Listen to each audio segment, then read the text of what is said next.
County Commissioners meeting, January 10th, 2018.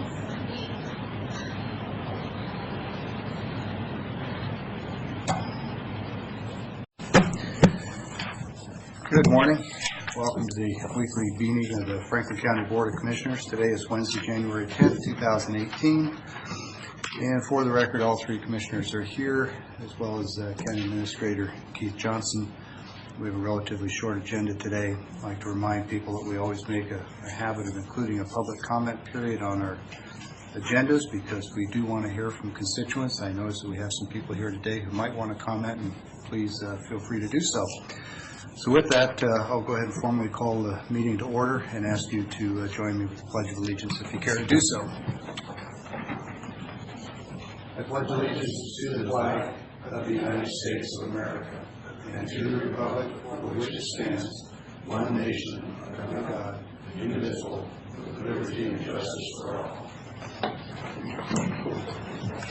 Listening to Stephen Franks that sentence. I know you've observed that. Okay, first item on the topical agenda is a zone change 2017-02. Designate 20.4 acres near Eltopia with a RC5 zoning. Mr. Wiltsey from Planning is here to walk us through this.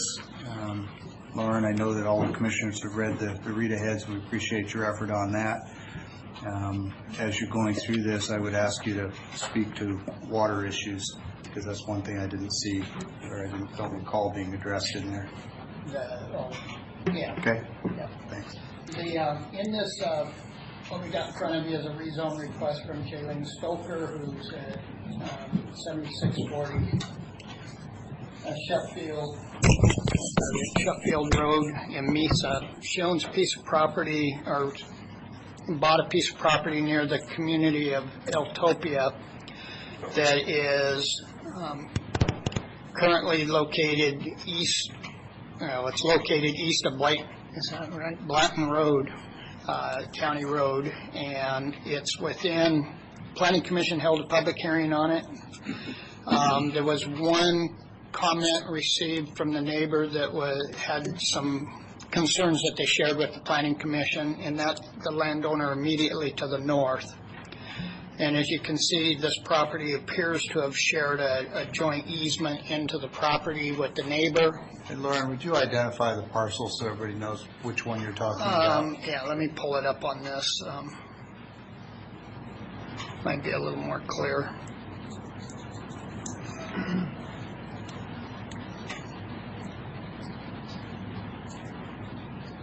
I think this should come up. Normally it used to come up with parcel numbers on it. But anyway, its parcel number is 123521020. On the map here, it's this particular property here. Okay. And it looks like in the past. That's 395 we see going north-south? Yeah. Okay. That's Blanton Road. Well, this is Blanton Road right here that it accesses off of. To the north is where it has the access, and then you backtrack off of 395 to come back down along the edge of it. So it's both. It's 395 and Blanton. Yeah, it's parallel road. Okay. But the neighbor to the north was concerned about what the effects that this might have on her particular piece of property, namely the easement, wells, etc. And Planning Commission, after reviewing it, staff's recommendation to them was that the actual function of rezoning isn't development approval. It opens the door for future development, but if the property is platted, then the easements and other things would have to be addressed, and it's more appropriately addressed under a development permit of change other than a designation of zoning. So then to boil that down, what I think you just said was the zoning change doesn't guarantee the ability to develop. That's correct. Any change will occur. They still have to deal with easements, water, access. All that at later date. All right. So based on that finding and the findings and conditions contained and presented in the staff report, the Planning Commission found that in as much as the property was located in already designated in the comprehensive plan as being a rural settlement type zone, it was conducive to being able to, in other words, when we make this zone or this land use designation in our comp plan, we're encouraging folks to develop and change to land uses associated with the designation, which includes RC5, some industrial, RC1, mixed uses are available and accessible to the landowners in this area, and it is consistent with the comprehensive plan to move in that direction. So, Lauren, on this map, you're showing the green area designates. The green area designates RC1. The blue area is RC5s. The purple area is kind of an industrial type designation, more intense. And the grays are APs, ag production. And AP is the gray area, yeah. And she's currently zoned AP Ag 20. Would you go down to the rural settlement map below the one you were showing a minute ago? I think it's right below this one. There you go, that one. Yeah, so the we have RC1 zoning over in this neighborhood to the northeast or northwest. We have towards the bottom and off the screen here, we have a bunch of RC5 5-acre designations. We have the industrial up and along the highway, and probably right in there where I think it's Booker Auction is in that area. And then her zone is currently, part of her ground is zoned currently Ag Production 20, but it's within the comp plan designation that matches up with these other possible land uses that folks can apply to rezone for. Sure. Just for the benefit of folks who are listening now or in the future, we get requests occasionally to put residences in AP 20 and AP 40 zones, and the opportunity to do that is, as you know, pretty limited. And this is an Ag Production 20, and it's going to be potentially rezoned into smaller parcels, and people are going to wonder why. And I think it's important just to note for the record is because this is in a pre-identified rural settlement area under the comprehensive plan.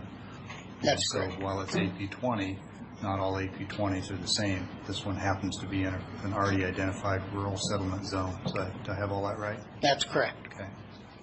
So based on that, the Planning Commission's recommending that the board approve rezone 2017-02 from AP 20 to RC5 designation.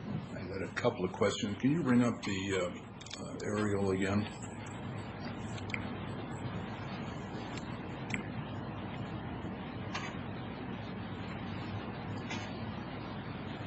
Well, if the network cooperates here. I need me to zoom in. A little bit, yeah, so we can get them. This area, you know, right in here, is that an encroachment from people from the north already? No, as near as I can tell, it looks like there was a previous development on there, and they had a shared access maybe, or it could have been owned by the same owner in the past, sometime down the road. Currently, it doesn't appear to be any buildings there. Okay. And one other, about 5:30 last night, emails came in that there were some changes to this information we had gotten earlier. There was a typo in the resolution where we had was recommending it zoned AP 20 to AP 20. It got typo, it should have been AP 5 or RC 5 to AP 20. I mean, vice versa. Zone 2 in part on page 2 of the on page 2, item 3, the rezone 2 RC 5, and we accidentally had zone 2 AP 20 typed in there, so we clarified that.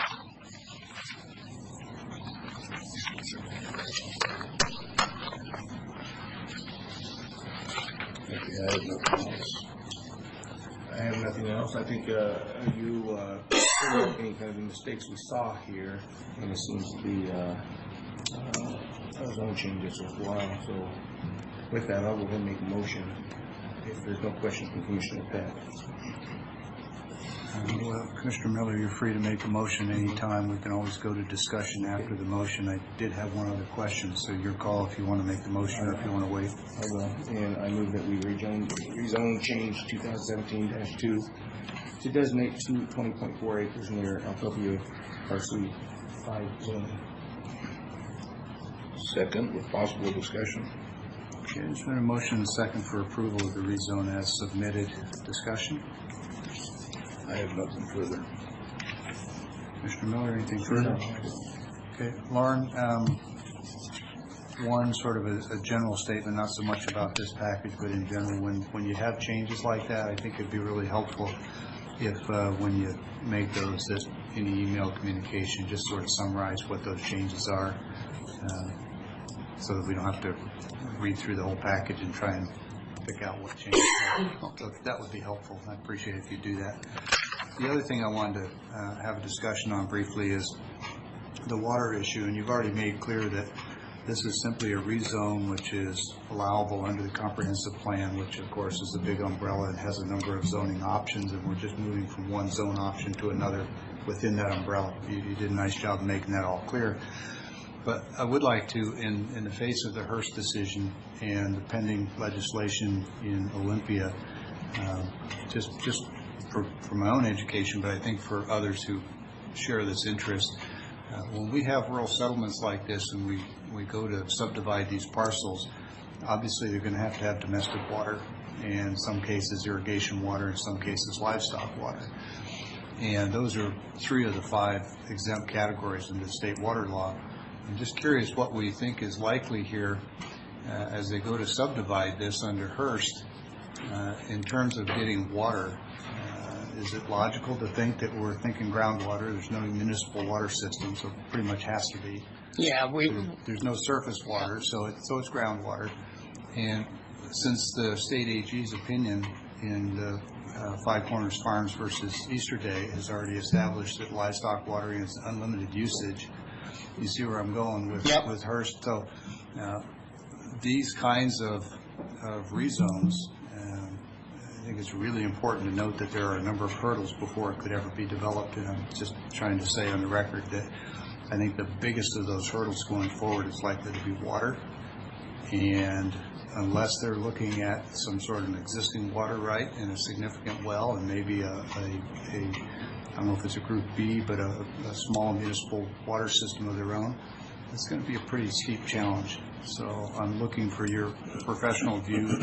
Does all of what I've just said kind of fit and make sense to you as well? Yeah. I mean, in general, folks are going to have to be aware that water is going to become a limiting or controlling factor in future decisions to develop. Yeah. Historically, we've thought that zoning was, but I think water is the new. Water is going to it's the become big obstacle. Yep. Yeah.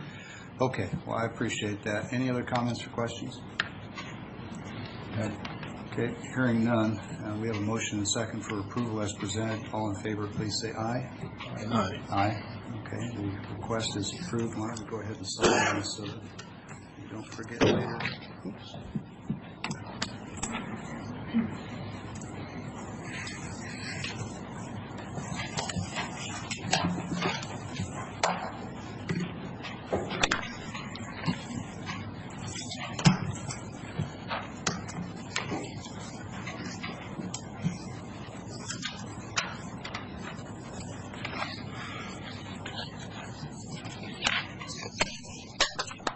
Okay, what we have in front of you is a recommendation from the Planning Commission to approve conditional use permit. Lauren, I appreciate your enthusiasm. I just want to give Commissioner Cook time to finish up there. And so the next item on the agenda today is a conditional use permit 2017-03 to construct a new multipurpose building for church-related use. And for quick reference, this would be at the southwest corner of Dogwood and Dayton. And if you take it from there, please.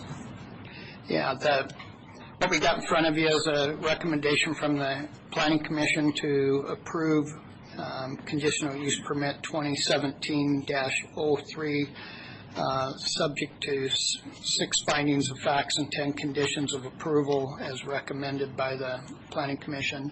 In general, this project started several months ago and run into some concerns because the original application was to also allow a school use within the facility, which caused some concerns of the adjacent farming operation from a gentleman who's leasing the field directly south of this site. And Planning Commission tabled the hearing for a couple of months to allow the landowner and the farmer and the church group to see if they could mitigate their concerns and needs.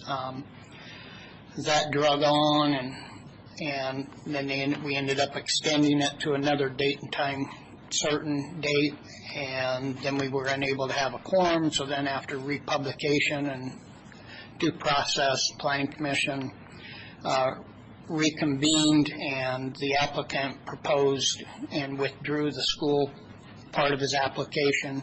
So based on that, the Planning Commission removed those conditions from their recommendation and make the recommendation to approve it as contained in the revised staff report.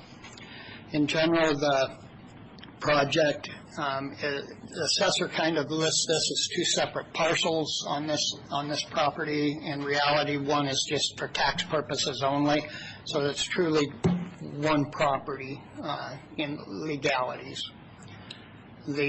So, Lauren, it's in the county records as 2 parcels, though. It's shown on the county's map systems and things as having 2 parcels, but one has a note that is for tax purposes only. So there's one deed. Do they have the same parcel number? No. Nope. Okay. And occasionally, all the rural counties out here, occasionally over the years, have kind of done that. Sure. Obviously, it's the same owner then if there's one. Yeah, same owner, same people. Yep. Right.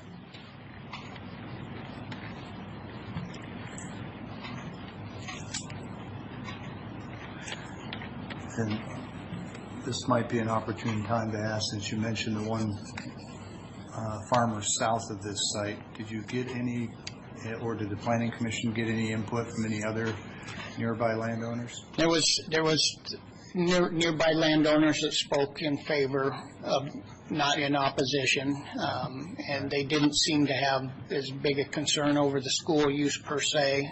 They felt and basically added But the only support. one that spoke in opposition was the farm to the south. You correct. The owner of the land wasn't in opposition to it, but it was contrary to his lease agreement for the field, which caused problems, and so. And has all that been resolved to everybody's They satisfaction? decided they'd address it down the road at another date with another CUP when circumstances change for the landowner. You're talking about the school. Yeah, the school use. Did the removal of the school from the proposal satisfy the concerns of Yes. the landowner and the farmer to the south? Yes. Okay, that's what I was concerned about. Yeah. Okay. Upon further review of this and moving it forward to the Board of County Commissioners, I made a couple of corrections for the board from what was originally in the draft Exhibit A, and that was on item D of finding or condition number 2.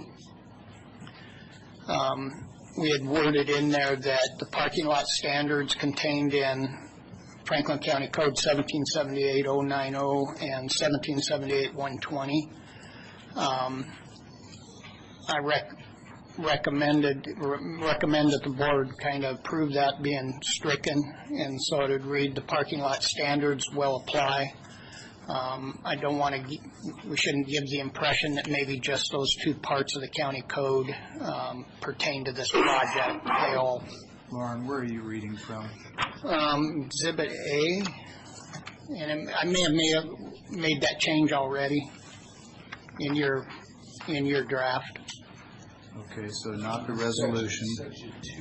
Section 2, Conditions of approval? yeah, yes.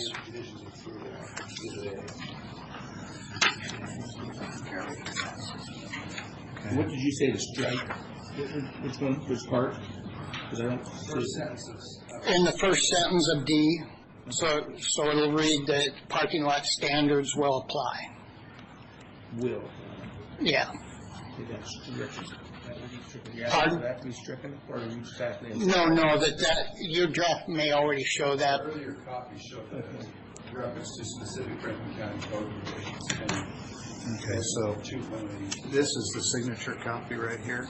Could you just verify that that's the correct one that you want us to be working from? Yes, that's been the correct copy. So these minor edits were made. There was a typo on F that said 13,400. That was corrected to read 10,400. Let me ask about that. What was the driver on the correct number? Was it the applicant's request? Was it a fire suppression limitation kicks in over a certain size? No. What was driving that? It was staff's It's just a typo. just typo. Okay.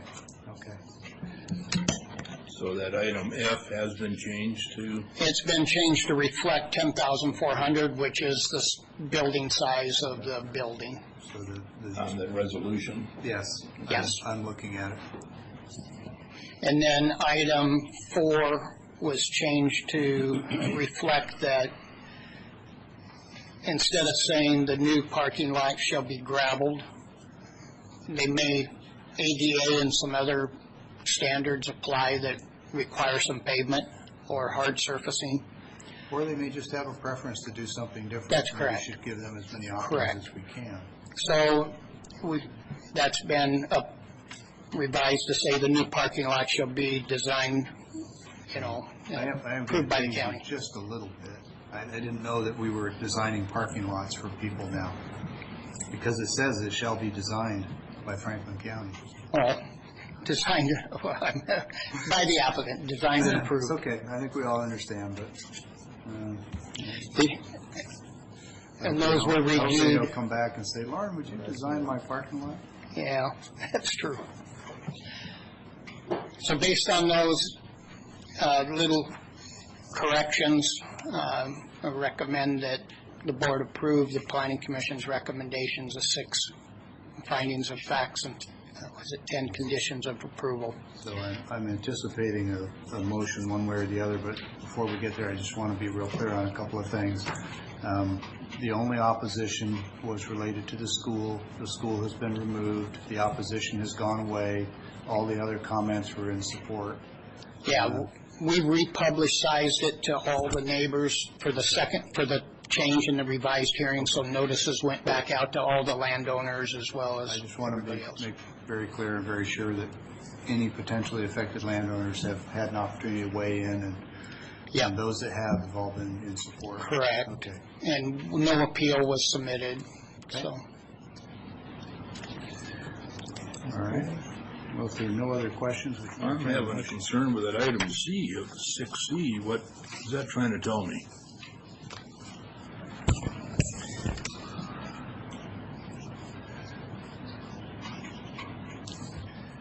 Well, I'm not the fire expert here, but let me just weigh in and say, my understanding is that there's at least a couple of things, and Commissioner Cook, being a former district chief, probably knows this better than any of us, but it's a square footage, but it's also a number of people in assembly in a building. Either of those can drive a requirement, is that correct? Yeah, but it's, I think what it was a statement due to the nature of this being a multi-purpose building. The staff just pointed out the fact that zone has a 35-foot height limit, doesn't necessarily. I think he's on Encompass. 6C, where it says the 6C. applicant shall work with the county building department 6C. to determine if a fire suppression system is necessary for the proposal and provide fire alarm system plans. I don't think the county building department should be providing fire system plans. No. To work with them on the fire station, and then also provide alarm. Yeah, provide almost seems like they're on the other, doesn't it? the plans. Yeah, this is, I think, a grammatical matter, kind of like my little nudge to you, Lauren, about who's designing the parking lot. Yeah. Yeah, as we learned in... Well, yeah, but I think what that means is that as they submit their site plan, if there's a portion of it that triggers fire suppression, and they choose to not do that, they have the option of working to put in firewalls to create smaller fire zones, and therefore diminish the need for sprinklers in the building possibly, but they would have to make coordinate that with the building department to ensure that it meets fire code. And I think that's what that's intending, is the applicant shall work with the county building department to determine if a fire suppression system is necessary. In other words, as they're designing an architect drawing the building. For the proposal. Right. But then it goes on to say, and provide fire alarm system plans. I suspect what Commissioner Cook is saying is the intent is there, the language says something a little different. Am I right, Commissioner? Yeah, and that's why I say that provide fire alarm system plans, unless I'm not reading it right, it says the applicant shall. So in my mind, it's saying the applicant shall, and then for this proposal, if it's needed, provide fire alarm system plans. At least that's how I'm reading it, but. Okay. Yeah, I think it makes sense that way. I need to change things to clarify a little more, but I don't know. Need to do that.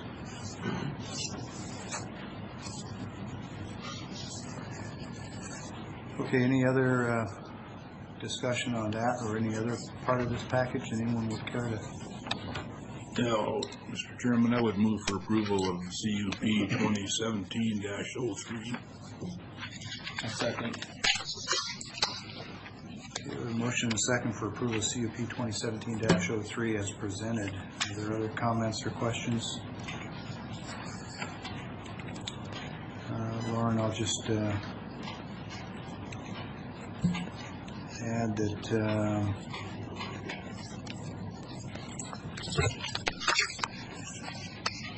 in the permit language under conditions of approval in paragraph 4, just going back to this language issue, understand and want to make clear for the record that the intent here is that the new parking areas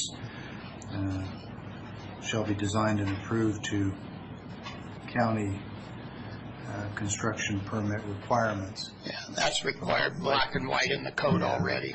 The way that it's worded, it says that we're going to design it for them, and of course we're not, but I want that to be in the record.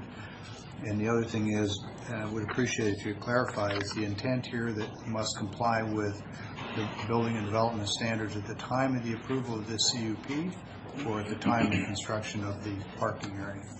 At the time of the approval of the building structure itself, before we issue the permit over the counter. So the permit likely will be part of the building. The building permit. Well, let's just say, for the sake of discussion, that it's going to be done separately. There's going to be one permit for the building and a separate one for parking. Correct. Separate approval. The question is, and this goes to whether or not there are any rights that are, what's the word? It basically means grandfathering, vesting.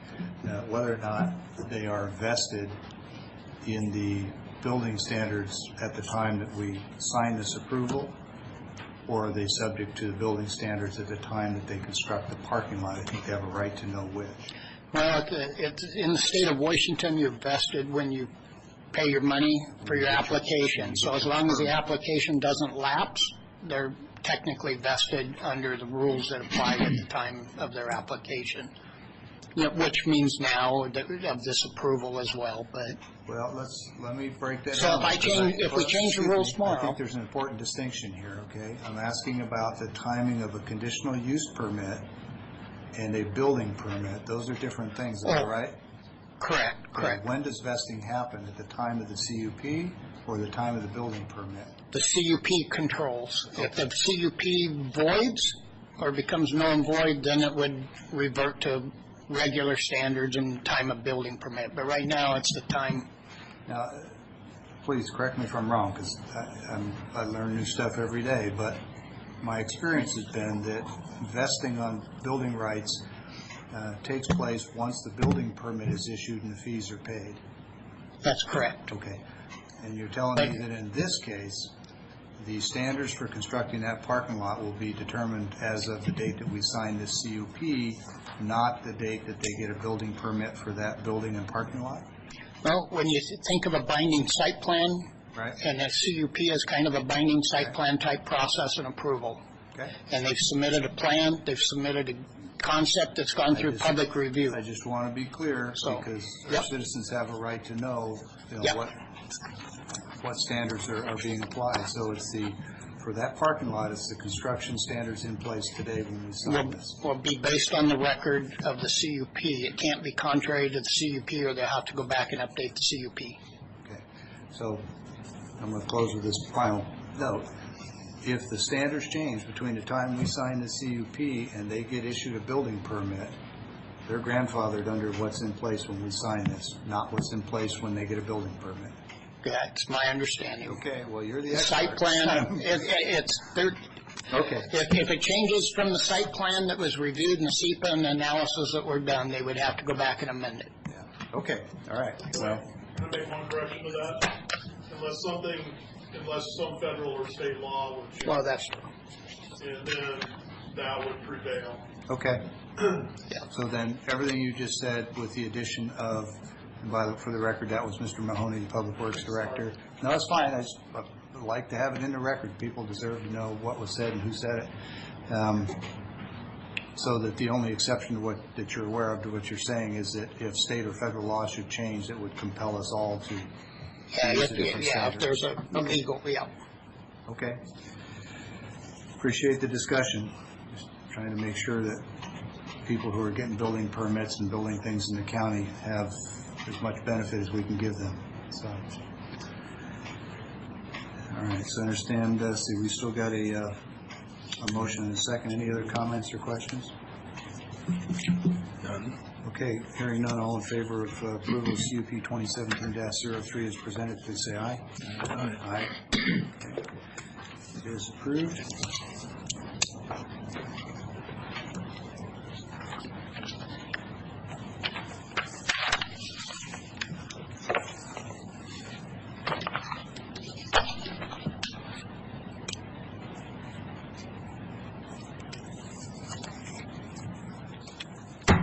These, most people know these meetings are recorded and it becomes a public record, and so these approvals are effectively not just what's in here, but it's also what's in the official record. So if there's a question, the developer could always come back and listen to the meeting and have the benefit of what the intent was. yeah.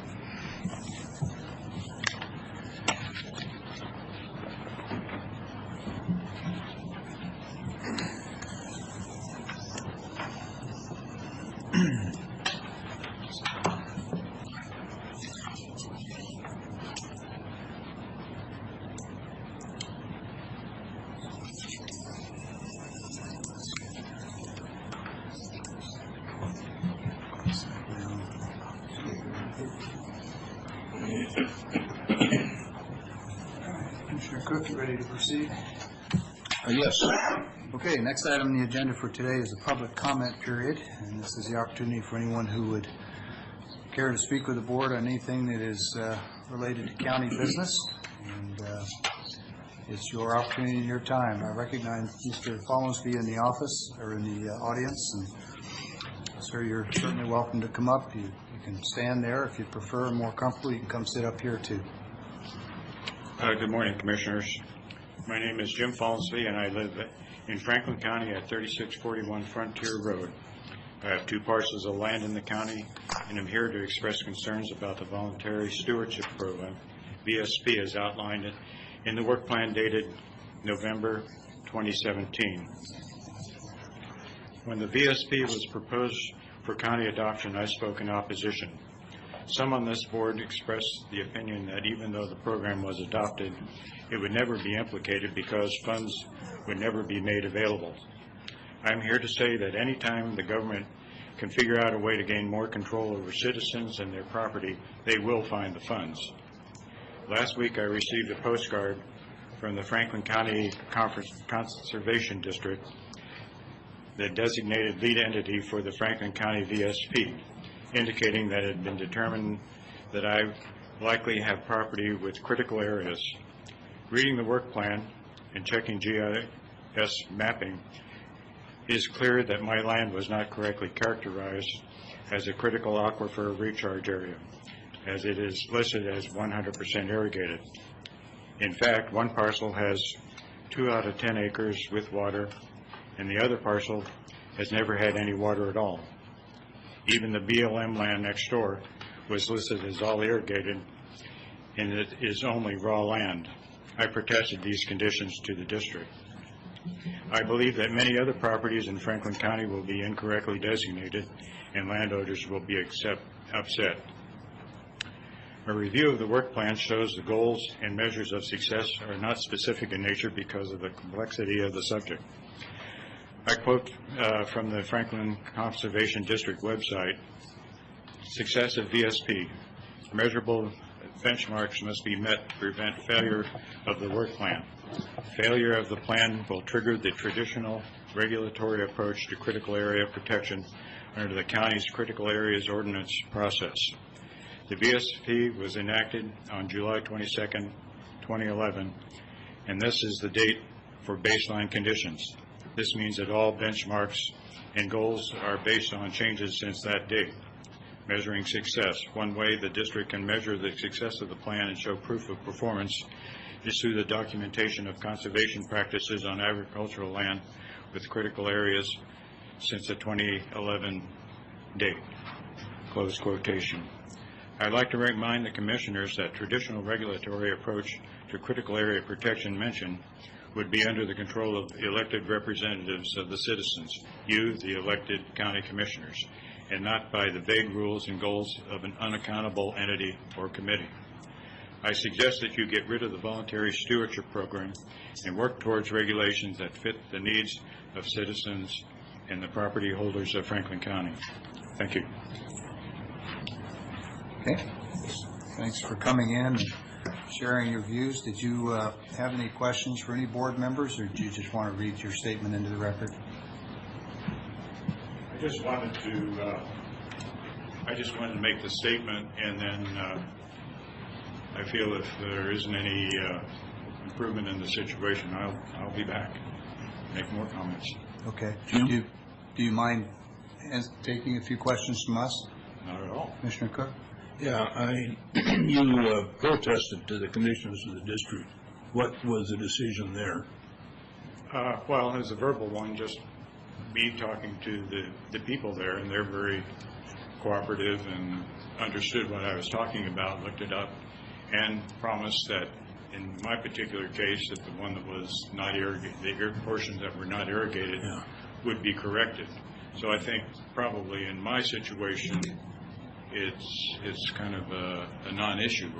If they, it's just a verbal. If they do that's what they did. Yeah. If I find out later that somehow I still have this designation, then I would, of course, want to pursue it in writing and so forth. Sure. I think I'm okay with them now, but I'm just looking at the whole county as how invasive this is going to be to all the property owners. If you look at the plan, they want to know all your practices, and they want to get people in. Let's talk about practices. Well, all of a sudden, the government's just in on every sprinkler head, every manure project, whatever, and I think that's just getting into our business too much. Let's stick to how far back from the water you have to be before you can irrigate and stuff, things like that.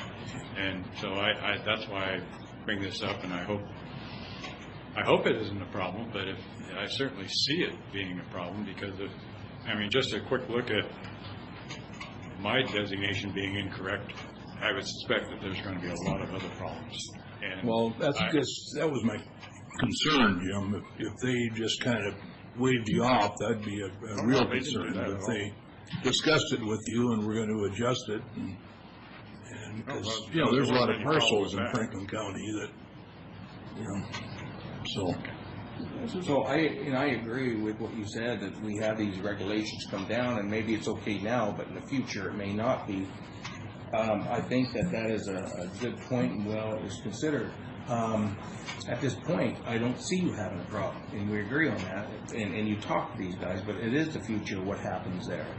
And in my mind, if we didn't try anything, and I was one that was really against it at first and back and forth, and if we didn't try it, the government would come in and set those rules. And so I was happy to see that we can set them, even though in the meetings it was actually the consultants did what Grant County did and things like this, and we tweaked it as little things came across. But I wasn't too happy with how that way was acted. Although at the point, I think it's probably the best situation to go.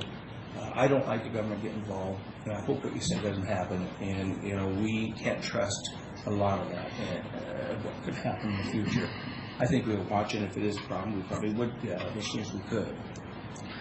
So, Mr. Follansbee, I would just add that, the Conservation District was designated essentially as the county's representative to do this work. And so if you find that they're not responsive or they're not making the reasonable changes that you've asked for, please come back and let us know, because I suspect we have, well, I don't suspect, I know that we can influence that process.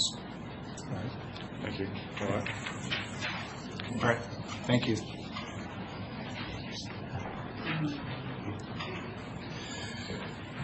Morning, Mr. Didier. 8770 Glade Road North. I have to second what Jim is proposing, that we get out of VSP. I was against it from the get-go. Rick, you even said that you were septic of it. And in essence, what I feel like is that you're circumventing your power of the county to an agency or a committee. And we don't want that. We elected you to represent us. So I have to second that. My concern today is that on the agenda, we're going to approve minutes clear back from October. Okay. I have requested twice, this is the third time, I want it on the record, the third time, to please put the audio of the meetings out on your website so we could listen. And I would propose it immediately after the meeting. I just came here today after pulling a pump, can't even find a parking spot. It's time out of my day to come in here. I would like to listen to see what's going on in our county and how you are all handling it, as a lot of citizens would. So I again request that you please release the minutes, your audio, on the website so we can listen in on our tractors or however we can. Thank you. Thank you, Clint. I have brought that up a couple of times. I think we all agree that would be a way to do it, and I still would consider that we somehow find a way to get that out, because a lot of people cannot see, and just as you mentioned, 5 minutes, 5 weeks of minutes, it's past by the time the issues come up that people can read those, and they're basically pretty brief, the minutes are. So, in talking with Keith, we've talked about this. There is a site that you can get on, a link that you can get on, person that asked. And I guess, and I've talked to IS some of the concerns, but I would like to try it and see how it works before we say it can't work. I think we should do either the iPod situation, and we just have to get like this and talk in the mics and talk to make it clear. But I think we do need to get that out. I think we need to be more transparent. People need to see what they're doing. Farmers, I farm. I know I couldn't make it in here, and unless I'm retired and even then, like you said, the parking there, and so it is a problem. I see that, and I would concur that we need to get something out there. And I understand one way is costs about $10,000 to put it on the air, one way, and I think that's money well spent in the county. And that's to put it on through a visual or something more appropriate than an iPod. Now, iPod, depends on how the voices are and what happens, but I think we should try the iPod first, save the money, and go forward with that. I agree, we don't need a big speaking audience. And I know we can provide minutes, but Yeah. those have already been edited and abbreviated. Yeah, and really, people shouldn't have to buy it. They shouldn't have to know for the minutes.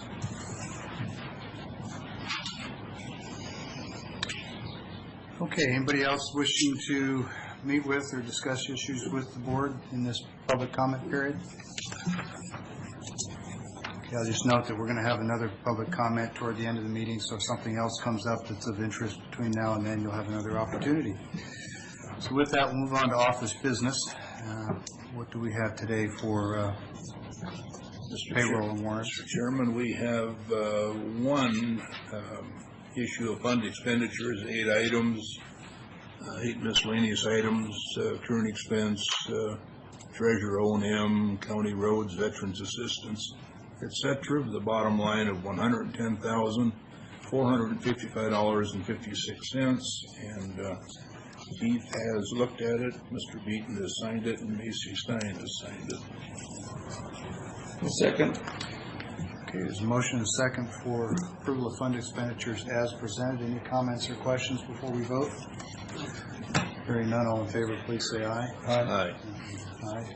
Those are approved. And with that, that's all we have for that, and I would move for approval of a consent agenda 1 through 13.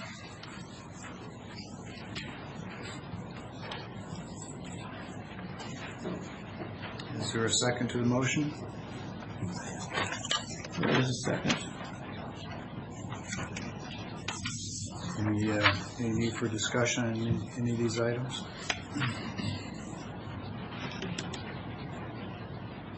I have none.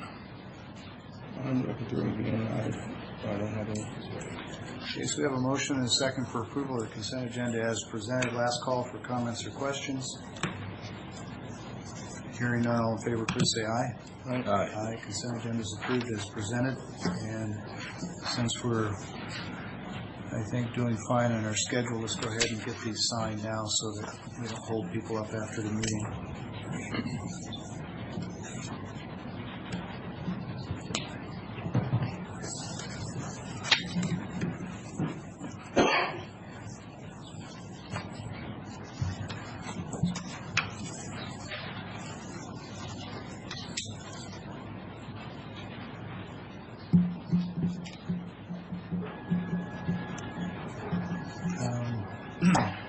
Keith, this is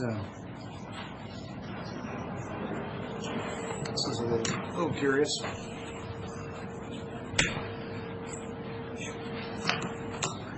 you've already signed this, as you said previously, and it's coming back through. Because I didn't just sign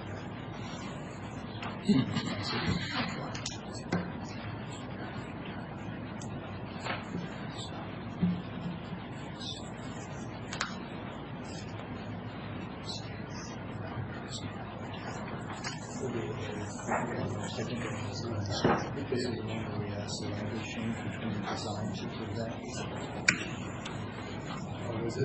prevent or delay. So the topic of that brief discussion was why some of these contract documents have been previously signed, is because this was a contract between Benton Franklin Human Services and the counties in the state. And some of the documents have previously been signed because this came to us earlier and we requested a language change in some of them. So some were signed and some were not.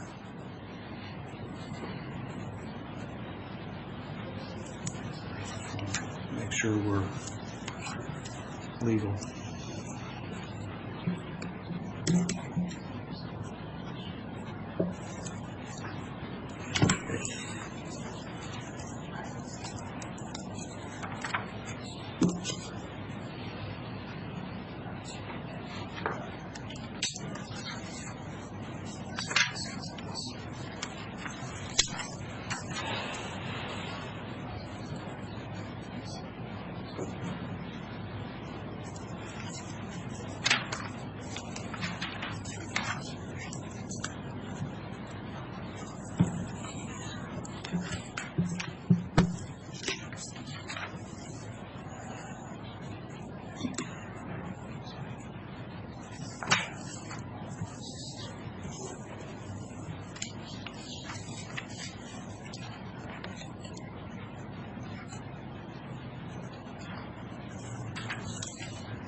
Commissioner Cook, I'm reminded why you were so elated at the end of your year as chairman coming to a close.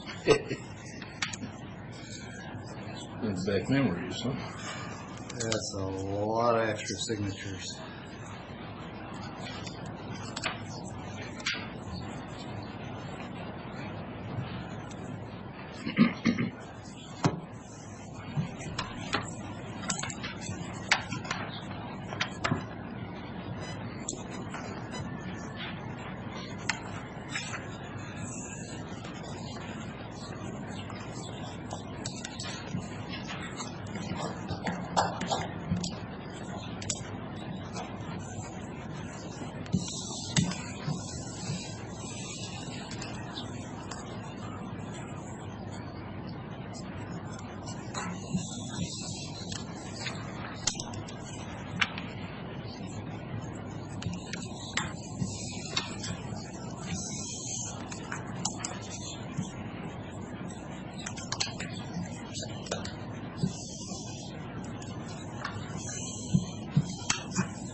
Commissioner Cook, you ready to proceed?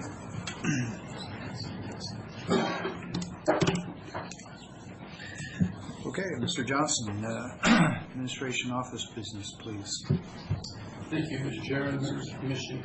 We began discussion last week about the possibility of changing our regular meetings from Wednesday to Tuesday to better enable you and county to participate in some regional meetings that also have their meetings on Wednesdays, as well as to aid in your travel schedules for those functions. And you asked my office to do a little more research and get feedback from the other offices on how that might impact them, which we have done. Reached out to each of the elected officials and department heads. Generally speaking, they found no major objection to it. A couple of administrative things that we just need to be aware of and to work around. One is working with the auditor's office to move up the cutoff date for vouchers to Friday instead of Monday. But that was not something administrative burden that we couldn't handle pretty easily. The real concern, I suppose, that I had was the impact to Pike County managers. For example, if we had a question about a Pike County issue, Benton County also holds their meetings on Tuesdays at 9, and it would be difficult for a representative of that agency or department to be here to answer questions of the board and be in the Benton County meeting at the same time. But we also found those situations to be quite rare where that would occur. And I've talked to those folks to that we could work around that easily and not be divided. Making sure that I'm adequately briefed in advance so we can answer your questions. It would be rare that we would have a voted upon item at the same time in front of both boards. So I think we could go through that issue as well. But the feedback from the remainder of the group seemed to think that this does not have a material impact on operations of their office, and we said that we will meet to Tuesday. I would say no one identified a compelling need to do so. If it worked with Tuesdays or Wednesdays, we found within our own office, as well as a couple of the other offices, they would actually encourage us to consider moving to Tuesday to improve some of their weekly work schedules. But those were not of such a nature that we felt it was required. But I think at the end of the day, up to the board what works best for you, and our office as well as the elected officials and offices could accommodate a Tuesday meeting schedule quite well. That by-county issue you're speaking of, I spent some time with Kyle Sullivan on that issue myself, and it's even now at Tuesday, Wednesday, it's still another week before you can get anything finalized. So he said that wouldn't be a detriment.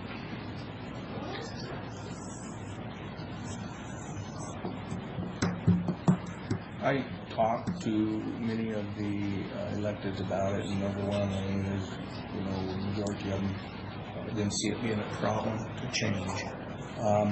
I still wonder why we should, after all these years, to the impact being as large as it has, change it. But it works either way for me. It really does. The one question, one concern that I have, which I think we could accommodate again, is Tuesdays is a very busy court date. So the jurors and members of the public are coming into the courthouse at the same time, who's coming in. We typically do not get large groups for commissioner meetings, but it may slow down. It requires a little more time to get through security and interfaces. But aren't Mondays and Fridays the big juror days?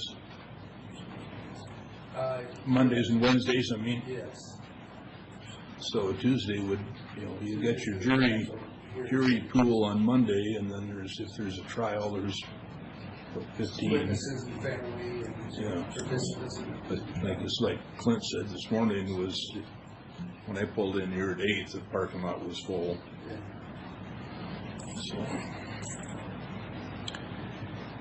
but I think it's a go as far as I'm concerned, and the people I've talked with.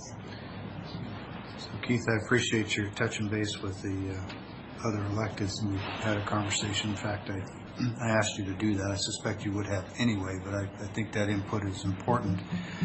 If I understood what you said, you didn't have any issues or real concerns raised with the exception of the auditor's office, and that one can be overcome.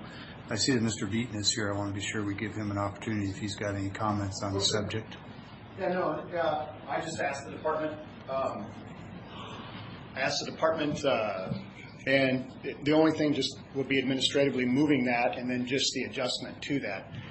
The second question, I had actually 2 topics in the comment section, so I appreciate you allowing me to speak now. You mentioned I'm just curious on what the regional board meetings are that we're going to more fully participate in. One, for instance, Rick kind of interrupted me last week when I was talking about going over to LSE, and there's Wednesday nights, there's a number of receptions with the legislators, and I have missed about half of them because of a late meeting, traffic, weather. So that's one of them, and then I think TRIDAC is.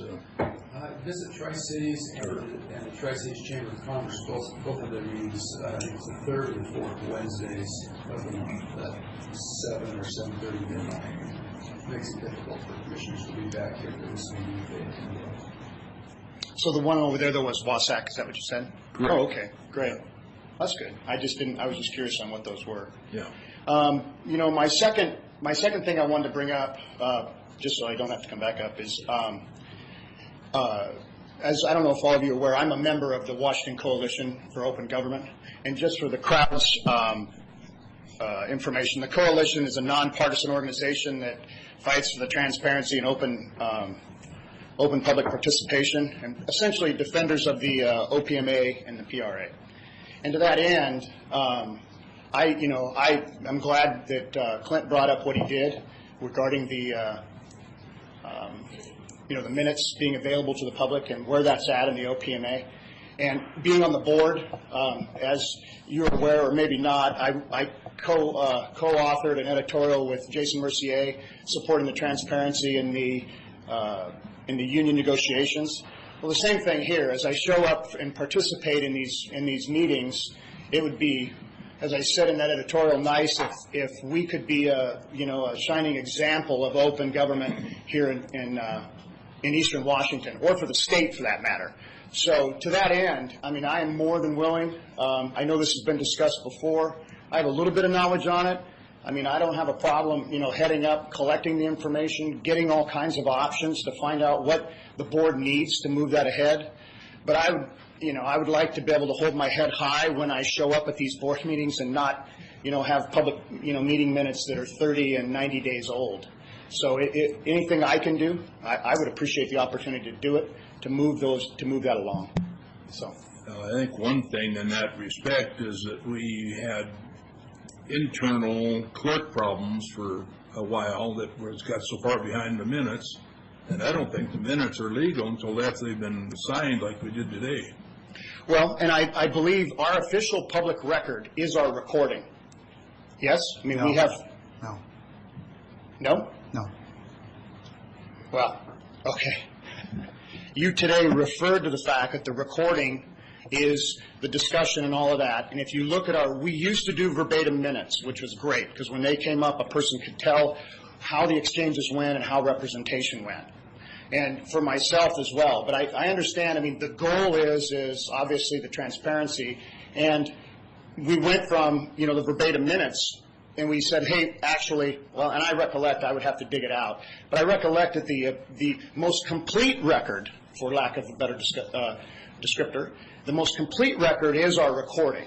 And with technology the way it is, it would be fantastic, and I appreciate, Rick's advocacy in this capacity. And like I said, that's why I'm on this particular coalition. And so, whatever it is, I mean, we've got different districts here in Franklin County that use video and a variety of things, and I would at least, I'm advocating for, if you just take the recording and punch it online, you eliminate, a lot of these other issues. So whether, I'm not sure on that. I mean, that's part of what I'd be more than happy to accumulate, take all those questions, get that and kind of move this through, because I know with the myriad of things you guys have on your, on your table, that it's probably, not as important right now as it is to me being on this coalition and talking about, Franklin County. So, Mr. Beaton, since you are in this coalition, I'd offer that there's a task that the coalition could undertake that I think would be beneficial to all the counties, and that's to see if we can get the legislature to approve recordings like we do as the official record of the meeting. The recordings are a public record, and they are accessible under the Public Records Act, but at least the last time I asked the question from MRSC, the answer was no, it is the board-approved minutes of the meeting that are the official record, and if we could get that recording to be the official record as well as what it already is, a public record, it would be cost-effective, more efficient, more accurate, more timely, and I would suggest that for your OPMA group that might be a very valuable thing to pursue. Absolutely. Happy to do that. I think for me, when you come back to the transparency, and I will do that if that's not the case, because obviously that would create more of the efficiency that we need. But when we move from verbatim minutes to the abbreviated minutes, now the access, to knowing how the discussion went is, a public records request, it's work on the county, it's cost, to have the full, complete picture of what goes on in the meetings. So that is great. I, quite frankly, was not aware of that, and I'm happy to, wouldn't that be great? Well, it may So- turn out that my memory is somehow incorrect, but we approached this some time ago to try and make them more timely and more accurate and more complete, and that's the answer we were given. So if you find out that my recollection is correct, then it'd be great to get some help in getting that fixed. If you find out that my recollection is incorrect, come back and educate us all. Perfect.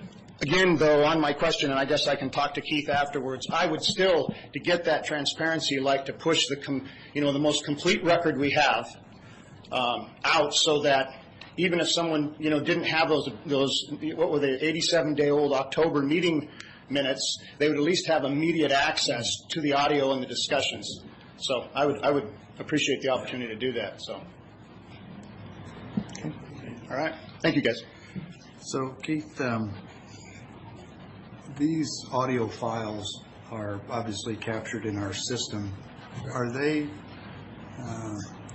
of a format and accessibility such that if, as an interim measure, we had a standing list of requests that we could create a batch email and we could send one batch email with the file attached? Or is the file format for this specialized system such that people would have to have specialized software to listen to it on the other end?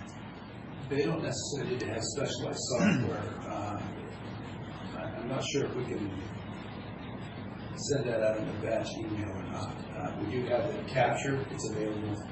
It may be a very large file. Is that what I'm hearing? Yeah, be able to log in basically to the server to listen to it. That capability is great now. So when we look at some video possibilities, that starts to get into some federal legislation, frankly, the Americans with Disabilities Act, which require closed captioning. It starts to get cumbersome and expensive, but we do have the audio capability now, and we can start to share that. As I've said before, the video, as far as I'm concerned, there's, like Charter, for instance, doesn't go up north, and I don't want to create a problem up in the north part of the county that you have to use an internet that maybe not everybody has got. So, Well, you done? I mentioned, I didn't mention video. I meant it did come out, but I thought of something more that we pay money and get it clearer or something. Video wasn't the best thing for those reasons. And by the way, I apologize if I cut you off the last time on that VSP, but on the WhatsApp, but I just remember you did it for 14 years is what I said. Yeah. I can see why it would be such a problem now, but I think it's important that we do something, because there's people out there, and I get it all the time, what's going on in there, what is this, what's this, and you hear different language of what happened, and it gets going around as transmitted as rumors, and I don't care to hear a lot of that, and it's hard for us to hit everyone out there and get them straight on what we do in this commission. I think I'll just close this particular topic by saying that I think it's great that people are interested in their government, and the more accessible we can make the information, the better. We just need to find a way that is legal, it is ethical in terms of accessibility for everybody, it's a reasonable cost attached, and if we can't, as it turns out, send out an email with the file, perhaps we can at least either post the link on the website, or for those people that want to request through a batch email, we could send the link that way. But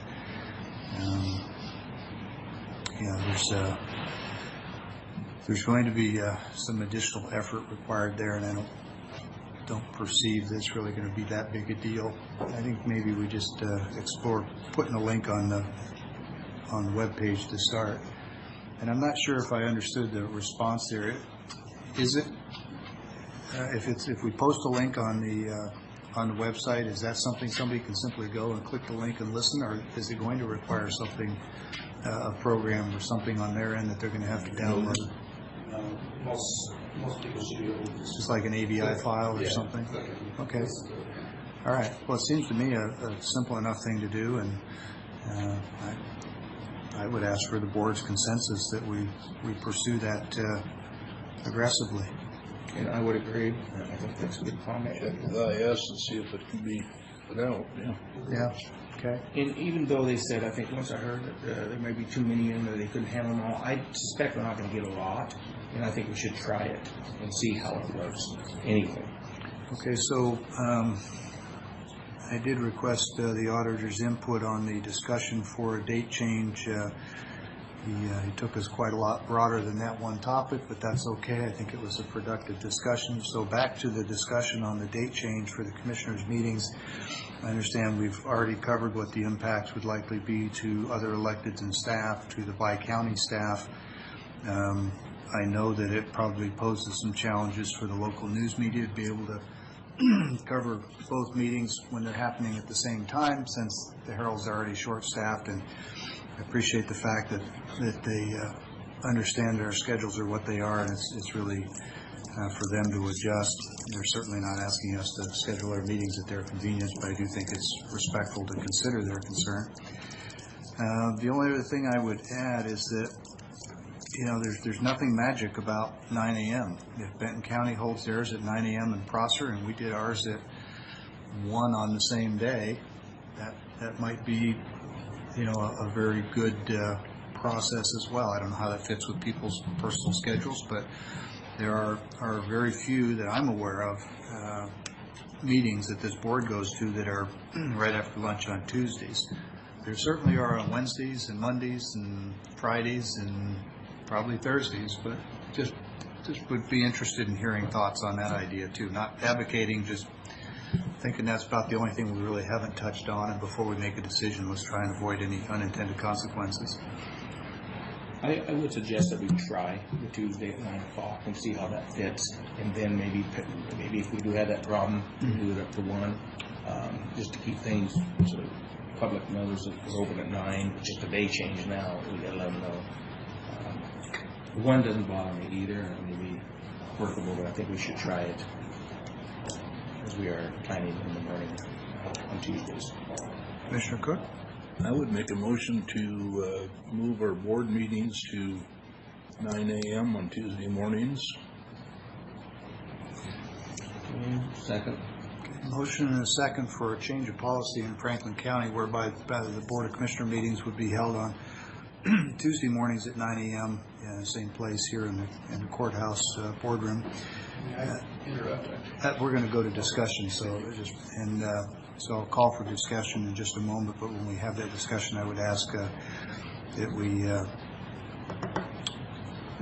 well, lost my train of thought. Go ahead.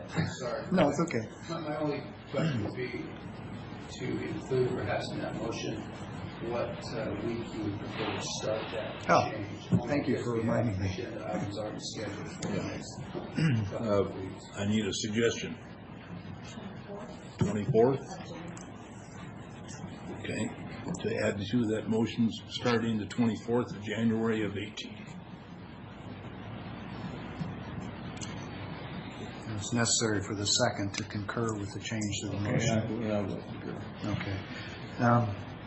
So now we're back to discussion. Just a couple of quick comments, and then I'll listen. One is, that's what I was trying to remember, is when are we going to start? No, it's good. It's a good question.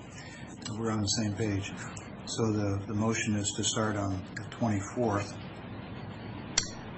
The other thing I just wanted to make clear is that because it's on a Tuesday, there will be weeks when the Monday is a holiday, and I think it's understood that on those dates that we may bump it to Wednesday. Or Karen, would you prefer that it just stay Tuesday for your workload? Tuesday is fine. Even with a Monday holiday? Okay, well, we always retain that opportunity anyway. I just wanted to touch on that in case that was in somebody's mind. Any other comments?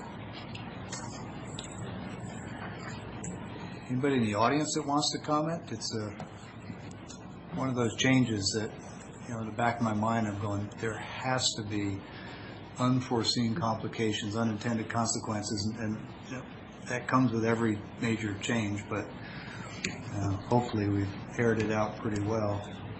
I know the sheriff has said he'll make an effort to be here regardless. We appreciate that. thinking back, it was a number of years when I first got here. I don't recall the sheriff being at our meetings, but I think you've been here almost every time. We appreciate that. Last call for comments? Okay, well, the motion is to move the meetings to Tuesday morning, 9 a.m. All in favor, please say aye. Aye. Aye. Okay. And to change some schedules. The remaining item was also initiated for discussion last week. Commissioner Peck brought up regarding Army Corps of Engineer practices on encroachments along the river. It's been brought to my attention that the action that we would have requested in that letter has already taken place. And therefore, I'm not sure whether it was necessary. In the discussion last week, I briefed the situation, why I wanted to send a letter, generally what it would say. And the board voted and granted approval to go ahead, write the letter, and send it. I did say that I would make it available in case any of the commissioners or staff wanted to weigh in on the language. I've done that. I don't know if it's reached the commissioners or not. I've got a copy available in the office if anybody does want to see it. But my intent is to sign it out later this morning. So it's available, and it recounts pretty much exactly what I said in the meeting last week. We received that in an email last night, and nothing's changed. Right. Yep. Okay. Okay, good. So that takes care of that topic. Any need for an executive session today? Not that I'm aware of. Okay, our second opportunity for public comment. I see Mr. McMullen is in the audience. I know that he's been probably as involved with VSP as anybody. Just want to make sure you have an opportunity if there's anything you've heard in the meeting today that you wanted to respond to or comment on. No need, just an opportunity. Well, I think there's a flexibility in the working with the Franklin County Conservation District solved. This gentleman's name, Mr. Fowler? Mr. Follansby. Fallen. Solve that issue, and if other issues were to arise, I would assume it would be as amenable to working with a landowner. And I would just suggest that the VSP is actually protecting agriculture from the aspect that it's preventing the heavy boot of the GMA, which could be much more onerous. Can I take that as a vote or an indication from someone who's intimately familiar with the process and has been participating in all the meetings that you're of the opinion that the VSP is in the best interest of the county and you would not recommend exiting VSP? I would say that we should stay in. A working group as comprised of a lot of agricultural input, and finally the group has made a lot of concessions for agriculture. I think we should stay in. Okay.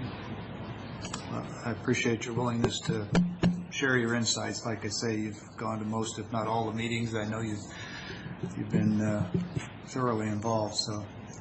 And Ken, just to remind me, there's some clause that if it doesn't work, if there's not enough people sign up, that we're out in 4 years or 3 years anyway. Correct. So if it isn't a working thing for us, there's still the thought that we won't be doing it. At any point, if the process seems onerous, the Board of Commissioners has at any time the ability to opt out. Yeah. So that protection is always reserved. Exactly. So thank you. Okay. All right. Well, with that, not seeing anyone else wishing to make public comment, I'll note that our next meeting will be next Wednesday, which will be January 17th, and then the following week is the week that we shift to Tuesday, and that would be Tuesday the 23rd. Right, I heard 24th earlier. That's what I heard earlier too. That would be the Wednesday. So the next meeting is Wednesday the 17th. Meeting after that will be Tuesday the 23rd. And any comments or questions or anything from commissioners before we adjourn? I will state that I will be absent next week. I do have an ECA meeting, and we've been asked to go to it because it is hard for a lot of those people, and they do contribute to paying most of that. And this one is considering on the definition of a waste, rather where it comes from is what we're judging it by now is what it is, and that's what we want to change the definition to. Just something else that I think is worthwhile to go to and put my word in on it. Commissioner Cook, anything for the good of the order? Nothing today, thanks. And Mr. Johnson? Okay, well then we are adjourned. Thanks very much.